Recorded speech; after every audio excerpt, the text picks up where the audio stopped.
नमस्कार, मेरा नाम सुनील सोनी है और आप पोलखोल पोस्ट देख रहे हैं। जैसा कि आपको बता दें, एनसीएल ने रेट लिस्ट जारी कर दिया है। एसपीएम की मांग थी लगातार कि जो रेट लिस्ट है जारी हो, जिससे लोगों को मालूम चल सके कि एनसीएल क्या दे रहा है और क्या नहीं दे रहा है। तो रेट लिस्ट जारी हो गया है, उसको लेकर जो है पूरे मोरवा तो छोड़िए, पूरे सिंगरौली में अटकलों का बाजार तेज हो गया। आइए सीधे जुड़ेंगे राजेश सिंह के साथ में, लेकिन जुड़ने से पहले एक चीज हम आपको बता दें। लोगों का कहना है कि बार बार इसी व्यक्ति का और यही एक आदमी है जिसका आप वर्जन लेते हैं। ग्रुप में लिखा जाता है कि इनको डीजल से बहुत प्रेम है, लेकिन उंगली उठाने से पहले ये नहीं देखते कि बोल क्या रहे हैं।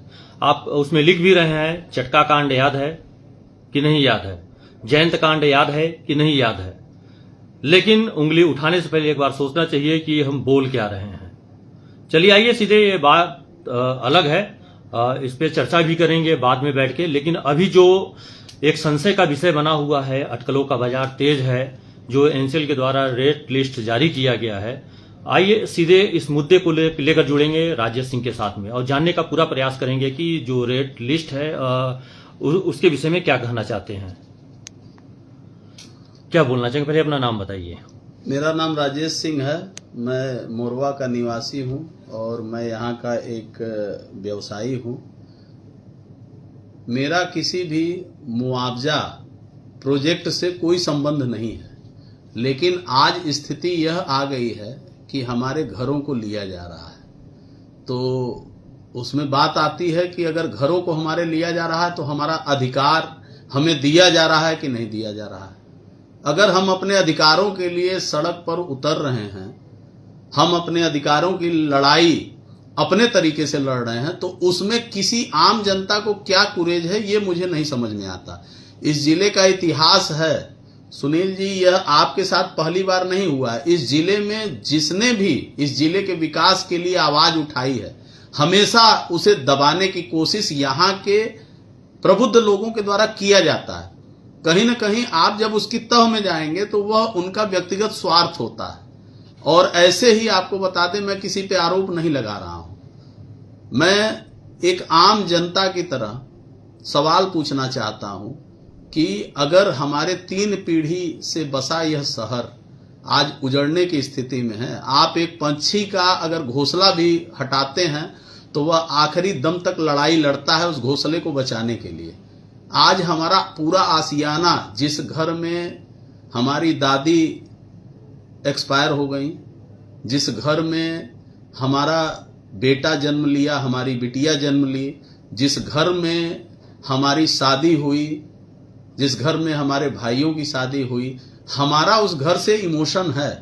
और आज उस इमोशन की कीमत इतनी कम दी जा रही है कि उस इमोशन का आंसू भी पोंछने के लिए वह पैसा कहीं काम नहीं आएगा। आप इस चीज को समझिए कि एनसीएल से हम लोगों ने यह डिमांड क्यों बार बार रखा था। इसलिए रखा था, उसका सबसे बड़ा मूल कारण है, मैं बता दूं, क्योंकि हमें पता था, हमें पता था कि एनसीएल कहीं ना कहीं लोगों को भ्रमित कर रहा है। और जब एनसीएल लोगों को भ्रमित कर रहा है तो उसमें भ्रम क्या है, यह साबित करने के लिए कहीं ना कहीं हमको सड़कों पे आना पड़ेगा। और आज उस भ्रम को साबित करने के लिए हम लोग जब सड़क पे आए तो आज जवाब एनसीएल का मिल गया, जो जनता के सामने है। अब सोच लीजिए कि इससे बड़ा भ्रम क्या होगा कि आपके मकान का पैसा, आपकी जमीन का पैसा आपको इतना कम दिया जा रहा है कि शायद आज के समय में इस जिले के किसी ग्रामीण अंचल में भी इसका आपको कोई लाभ मिलने वाला नहीं है। इसलिए लाभ नहीं मिलने वाला है क्योंकि आप देख लीजिए कितना बड़ा धोखा एनसीएल कर रहा है। मैं पहला धोखा आपको दिखाना चाहता हूं। एनसीएल ने वार्ड क्रमांक 10 में जो विस्थापन किया, यह मेरे हाथ में कागज है, आप देख लीजिए कि वार्ड क्रमांक 10 के विस्थापन का पैसा 2021 में लोगों को मिला। यह कागज है और हमने हाईलाइट भी किया है। आप देख लीजिए इसमें जमीन की कीमत जो सिंगरौली विस्थापन मंच के लोग हल्ला कर करके बता रहे हैं कि 8800 रुपया वर्ग मीटर आपको दिया जाएगा। कितना बड़ा छलावा है यह वार्ड क्रमांक 10 का कलेक्टर गाइडलाइन है। अभी जब वार्ड क्रमांक 9, 8 और 3 में आएंगे तो वो घटते क्रम में है।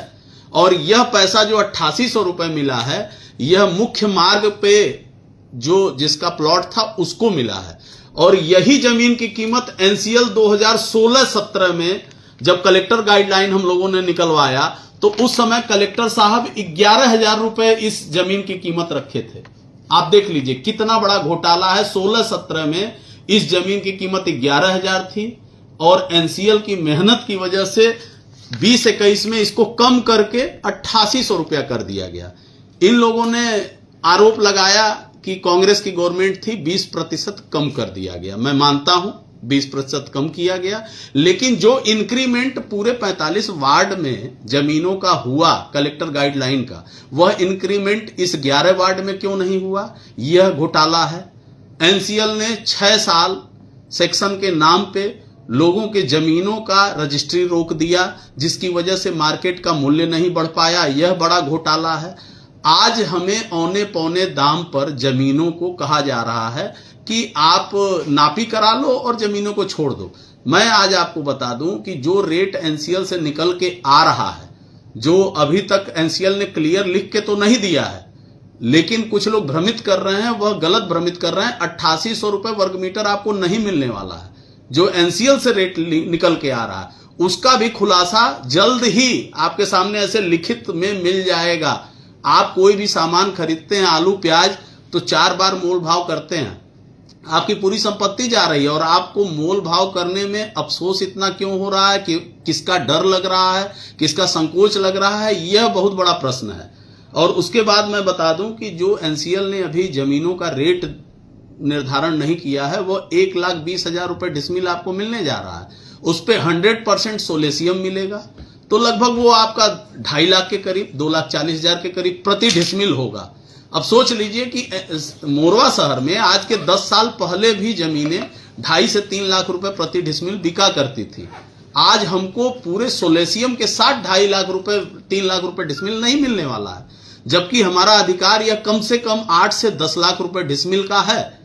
अब 7 लाख रुपए प्रति डिसमिल हर व्यक्ति अपना नुकसान करना चाहता है, और किस कारण से करना चाहता है यह बात मुझे समझ में नहीं आ रही है। यह वही लोग हैं जो आपके ऊपर आरोप लगाते हैं, और जबकि मैं हर मंच से कहता हूं कि हमारा सौभाग्य है कि हमारे जिले में आप जैसे लोग हैं कि जो कम से कम हर एक गरीब, हर एक कुनबे के आदमी की बातें आप किस तरह शिद्दत से उठाते हैं।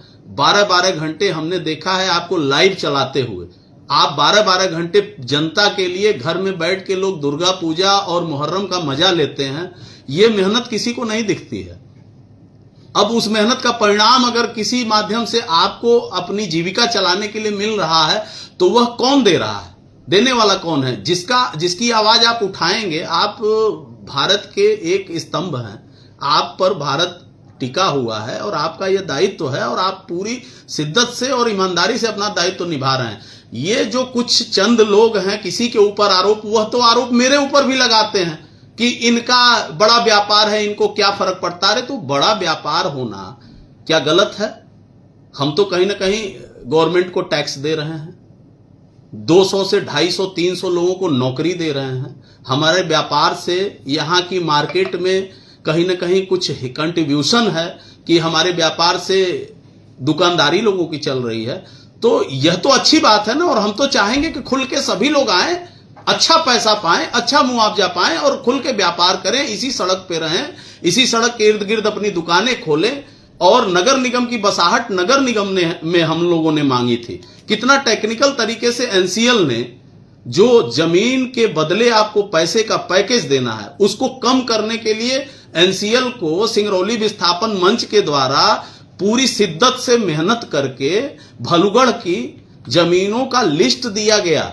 और वो मुझे पता है कि किसके द्वारा दिया गया, मैं उन बातों पे नहीं जाना चाहता, लेकिन आज वह भलुगढ़ का नाम जो उनके द्वारा दिया गया एनसीएल में और कलेक्टर साहब के यहां, वह यहां के लिए कोढ़ बन गया है।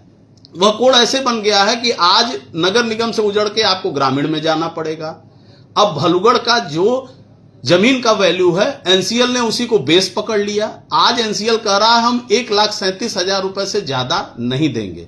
और यही लोग, सिंगरौली विस्थापन मंच के लोग, जब कलेक्टर साहब ने, चूंकि कलेक्टर साहब नए नए आए थे और पहली मीटिंग हुई थी, कलेक्टर साहब का बहुत ही ईमानदारी से यह सोचना था कि हम जनता के बीच में एनसीएल की बातों को अपने सामने रखवा लें।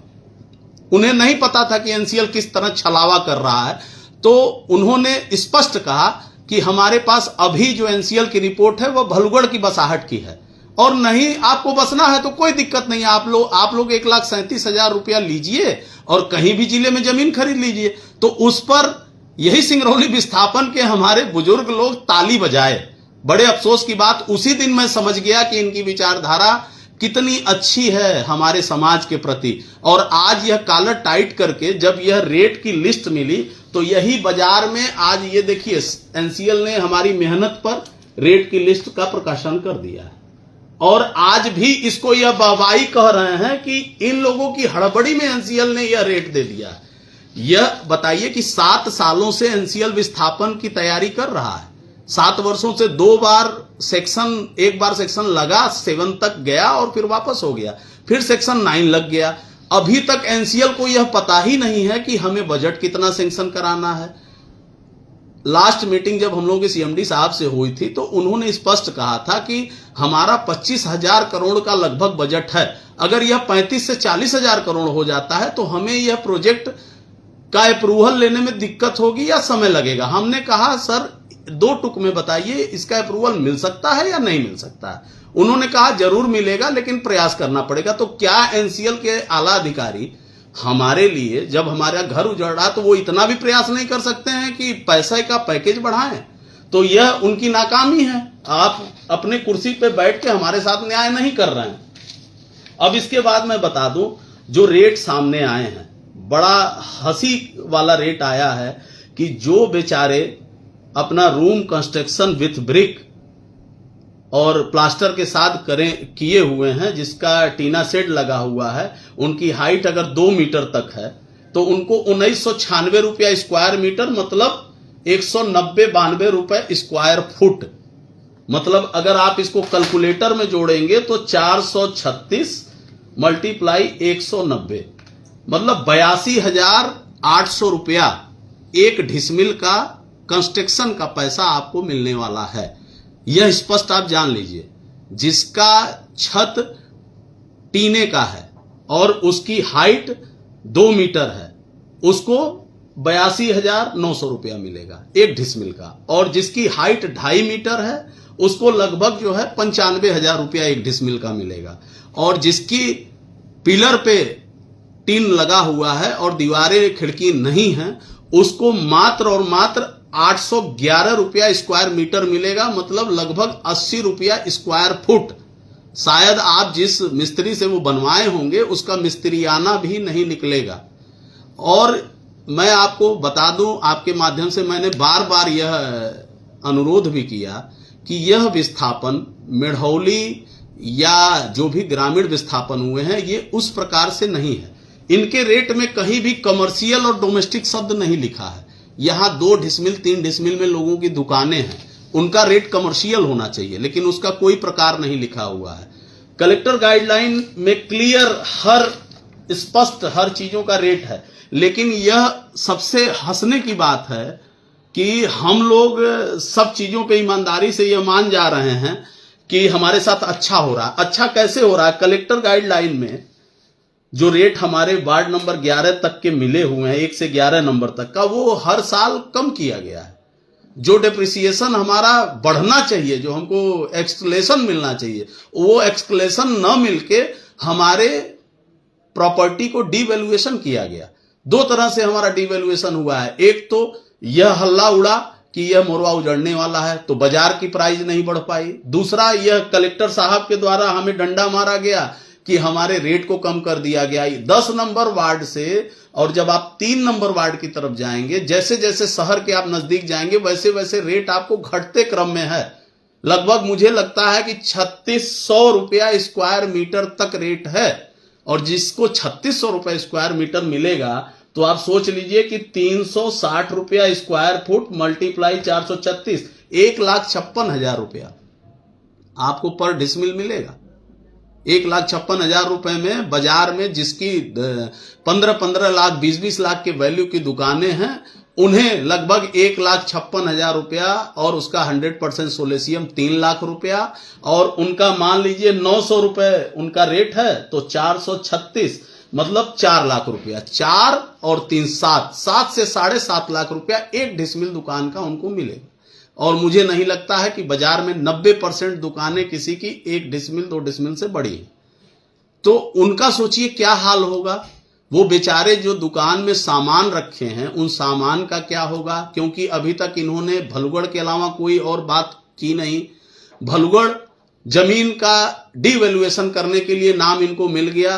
आप ये समझिए कि एनसीएल सिंगरौली विस्थापन मंच के माध्यम से जिस प्रकार हम लोगों ने किताबों में पढ़ा था कि सन 47 के पहले अंग्रेज राज किया करते थे, वह कहीं ना कहीं पढ़ाई आज याद आती है कि उसी प्रकार एनसीएल ब्रिटिश शासन की तरह फूट डालो और राज करो की नीति अपना रहा है। आज सोचिए हमारा शहर पलायन की स्थिति में है। हमारे जब दीवारों को देखते हैं तो आंख से आंसू गिरता है, लेकिन कुछ चंद लोग उस इमोशन को नहीं समझेंगे। इसलिए नहीं समझेंगे क्योंकि वह इस शहर के एक आध पीढ़ी के लोग हैं। वह कहीं से पलायन होके आए हैं, इस शहर में अपनी रोजी रोटी चला रहे हैं और नहीं चला पा रहे हैं, फेलुअर हैं, बाजार से कर्ज ले लिए हैं, बैंक से करप्ट हैं। ऐसे लोग आज दौड़ दौड़ के नापी की बात कर रहे हैं। आप सोचिए नापी कौन कराना चाह रहा है? नापी वह व्यक्ति कराना चाह रहा है जिसके घर पे शेड लगा हुआ है, जिसका घर विस्थापन के लिए ही बनाया गया है, जिसका घर विस्थापन मुआवजे के ही नाम पे बना है, वह ज्यादा परेशान है। इसलिए परेशान है जिसके ऊपर छत है, वो सोच रहा है कि हमको 900 रुपया स्क्वायर फीट मिल जाएगा, तो हमने 300-400 का खर्च किया, 900 रुपये मिल जाएगा तो हमारा तो पैसा डबल हो जाएगा। तो उनको 9 दूनी 1800 मिलेगा, तो उनके लिए तो 4 गुना पैसा हो जाएगा, वह खुश हो जाएंगे। लेकिन जिसका आसिया 1 डिसमिल 2 डिसमिल में चल रहा है, उसको क्या मिलेगा? एक बहुत ऐसा वर्ग है जो स्कूल के मास्टर हैं, किराना के दुकान में काम करने वाले लोग हैं, कपड़े की दुकान में काम करने वाले लोग हैं, नाई हैं, धोबी हैं, सब्जी वाले हैं, ठेला वाले हैं, रेडी वाले हैं। इन बेचारों का क्या होगा? इन्हें एनसीएल क्या देगा? एक एनसीएल ने सिगुपा छोड़ा 15 लाख रुपए हर वयस्क को दिया जाएगा, वह भी एनसीएल लिख के नहीं दे रहा है। तो जिस तरह एनसीएल छलावा कर रहा है, अगर हम लिखित में कुछ नहीं लेंगे तो कल को हमारे पास कोर्ट जाने का कोई आधार भी नहीं बचेगा। और मैं आपको बता दूं, जो सिंगरौली विस्थापन के मुखिया हैं, वह खुद अगर न्याय 10 नंबर वार्ड में उनको मिला था, तो फिर आज वह कोर्ट का दरवाजा क्यों खटखटा रहे हैं? आज उनकी सारी फाइलें कोर्ट में क्यों हैं? उनके द्वारा ही एनसीएल के खिलाफ स्टे लाकर अपने बिल्डिंग को रोका गया। 2 साल 3 साल तक वह अपने बिल्डिंग को रोक के रखे, स्टे लेके आए थे। तो वह लोग अगर एनसीएल पे इतना विश्वास करते हैं, तो आज वह कोर्ट का दरवाजा क्यों खटखटा रहे हैं? मेरा प्रश्न आपके माध्यम से उनसे है। और देखिए क्या है कि कमियां हर इंसान में होती हैं। मैं नहीं कहता हूं मैं परफेक्ट मैन हूं, हो सकता है हमारे अंदर 10 कमियां हो, लेकिन उस कमियों से क्या हमारा मुआवजा कम हो जाएगा? मुआवजा कम होना और हमारे चरित्र का आप जिस तरह प्रचार कर रहे हो बाजार में, हम नहीं मानते हैं कि आपको यह अधिकार किसने दिया। आप स्वतंत्र हो, भारत में के निवासी हो, आप यहां रहते हो, अधिकार पूर्ण, आप किसी को के ऊपर लांछन लगा सकते हो। आप जैसे लोग देश के प्रधानमंत्री के ऊपर भी दिन रात गाली देते हैं, स्टेट के मुखिया के ऊपर, मुख्यमंत्री पे को भी कोसते रहते हैं। उससे क्या फर्क पड़ता है? देश का विकास नहीं रुकता है। और हम लोग कहीं विकास रोकने वाले नहीं है, हम नापी के पक्ष में हैं। मैं आज भी आपके मन से खुल के बोलता हूं कि हम नापी के पक्ष में हैं, लेकिन आंख मूंद कर, आंख पर पट्टी बांधकर और एनसीएल की शर्तों पे नापी नहीं कराएंगे। हमें हमारा अधिकार जब तक नहीं मिलेगा, हम आखिरी दम तक लड़ेंगे। हमने जो आपको कहा कि हम लोगों ने किताबों में पढ़ा था, सन 47 के पहले ब्रिटिश गवर्नमेंट ने जिस तरह शासन किया था, उसी तरह एनसीएल रवैया अपना रहा है। तो हो सकता है हमारे ही बीच का कोई भगत सिंह, कोई चंद्रशेखर आजाद, कोई बिस्मिल पैदा हो जाएगा, उनके सामने खड़ा होगा, उसकी बलि होगी, तब एनसीएल हमें हमारा हक देगा। तो उसके लिए भी हम तैयार हैं। जैसा कभी सुनने को मिला कि 24 तारीख को जो है बुधवार को धरना प्रदर्शन होना है एनसीएल मुख्यालय के सामने, उसके विषय में क्या बोलेंगे? हम लोग पूरी तैयारी से हैं। 24 तारीख का धरना प्रदर्शन सिगरौली की दशा और दिशा को तय करेगा। यह धरना एक दिन का है और इस धरने को हम इतना बड़ा बना देंगे कि हमारी खबर जब तक दिल्ली तक नहीं पहुंचेगी तब तक हमारी बातें एनसीएल नहीं मानेगा और हमें दिल्ली तक जाना पड़ेगा। दिल्ली का रास्ता हम प्रशस्त कर रहे हैं। मैं आपको बता दूं, हमने क्षेत्रीय विधायक, क्षेत्रीय महापौर, क्षेत्रीय सांसद, क्षेत्रीय सभी पार्षदों के साथ मीटिंग कर ली है। सबको अपनी बातें बता दी, अपना दुख बता दिया। कोई हमारे साथ है, कोई हमारे साथ नहीं है। यह हमें किसी तरह का अफसोस नहीं है। इस जिले का इतिहास रहा है, कभी राजनीतिक लोग आखिरी व्यक्ति की मदद करने के लिए आखिरी दम तक प्रयास नहीं करते हैं। यह इस जिले का पुराना इतिहास रहा। अगर ऐसा नहीं होता तो 14 साल से यह एनएच इस दशा में नहीं होती। आप सोचिए, सीधी से बरगवा तक सड़क बन गई है, लेकिन गोरबी से खनाना बैरियर तक सड़क नहीं बन पा रही है। इसमें किसी और का दोष नहीं है, हमारे जैसे मोरवा के निवासियों का दोष है। मैं अकेले इस लड़ाई को आज भी अनवरत लड़ रहा हूं और मुझे सबका सहयोग मिले या न मिले, मैं अपने जीते जी इस लड़ाई को रोकने वाला नहीं हूं। और आपके माध्यम से मैं बता दूं कि धरना 24 को हम लोग देंगे और जितने भी हमारे मोरवा निवासी हैं, मैं उनसे अनुरोध करूंगा कि अभी नहीं तो कभी नहीं, आप अगर अपने मूल की लड़ाई, अपने जड़ की लड़ाई, अपने आर्थिक व्यापार की लड़ाई नहीं करोगे तो आपको पूछने वाला इस जिले में कोई नहीं है। और मैं आपको बता दूं, क्षेत्रीय कुछ नेताओं के मुंह से यह भी बातें आई जो बड़ा हंसने वाली बात है। वही नेता मतलब हाथ जोड़ जोड़ के हमसे वोट मांगते हैं और उन्होंने यह भी कहा कि मोरवा में बाहरी लोग रहते हैं तो हमें बहुत ज्यादा इनका सहयोग करने की जरूरत नहीं है, ज्यादा पैसा पा जाएंगे तो ये जिला नहीं छोड़ेंगे। तो मैं उन नेताओं को भी आपके माध्यम से बताना चाहता हूं कि माननीय, आप हमारे वोट और हमारे टैक्स पे ही जिंदा हैं और आपकी मियाद कुछ चंद वर्षों की होती है और हमारी मियाद हमारे मरते दम तक है। हमारा व्यवसाय हमारे मरते दम तक है, हमारा संघर्ष हमारे मरते दम तक है और वह हम नहीं छोड़ने वाले हैं। हम कोई किसी के आश्रय नहीं चल रहे हैं, हम अपने दम पे अपना परिवार और अपना समाज लेके चल रहे हैं। तो जैसा आपने सुना कि रेट को लेकर अटकलों का दौर जारी है, कुछ रेट आपको मिल गए होंगे और आगे भी विस्तार से जुड़ेंगे और जानने का प्रयास करेंगे जो रेट हैं और रेट में क्या क्या कमियां हैं और क्या कमियां नहीं हैं। लेकिन आप तैयार हो जाइए, जिस प्रकार से सुनने को आपको मिल गया है कि 24 तारीख को एनसीएल मुख्यालय का घेराव होगा, तो अब आने वाले 24 तारीख को ही देखना है कि क्या होता है और क्या नहीं होता है। तो बने रहें ऐसी ही खबरों को देखने के लिए पोल खोल पोस्ट के साथ में। धन्यवाद।